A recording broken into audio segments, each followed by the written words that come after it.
UCLA canceled all classes today after that overnight skirmish. Our Susan Hirasuna is live there on the scene as well. Susan? All right, we want to give you a sense for what has changed overnight, not just the fact that we had those violent skirmishes, but also the fact that they have this now enclosed area that is dedicated to law enforcement and to the media. And you see behind me what they are doing to reinforce their encampment there. The tall pieces of plywood means we can't really see what's going on, and we can't hear very much either.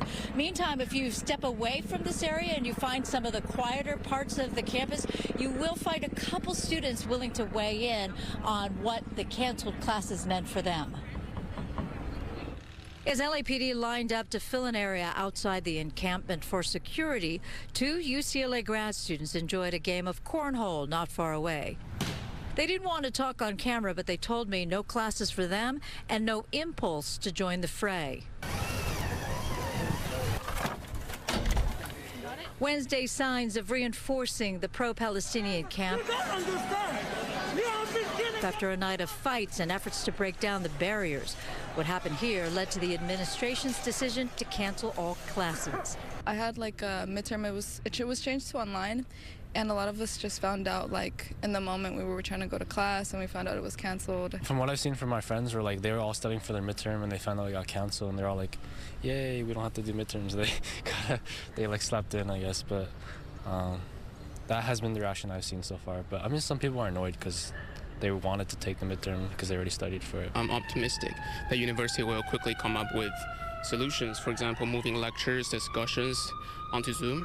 Even if there's inconvenience, no student we talked to on or off camera expressed any sentiment against the demonstration. I wish that like anti-protesters didn't have to go like for violence. You know, you can protest, but there's no need for like harassment. Because one of my friends was also like, somebody came up to her with like a gun and stuff and started yelling at her to go like back to Mexico.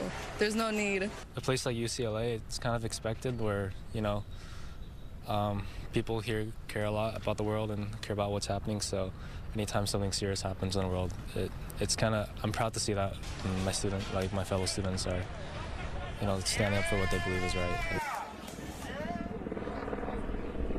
All right, and you see here, this is the big screen monitor that you may have seen from Skyfox occasionally, but since the overnight skirmish, it's been decorated with pro-Israeli signs, and right now we are just, as we said, enclosed in this area. Coming up at 6 o'clock, you hear from a couple of faculty members who spoke out in favor of the students and criticized the way UCLA handled law enforcement coming in to avoid any kind of violence, but instead you saw what happened, and one faculty member said, we're talking about 6 hours of violence here on campus. Reporting live at UCLA, Susan Hirasuna, back to you.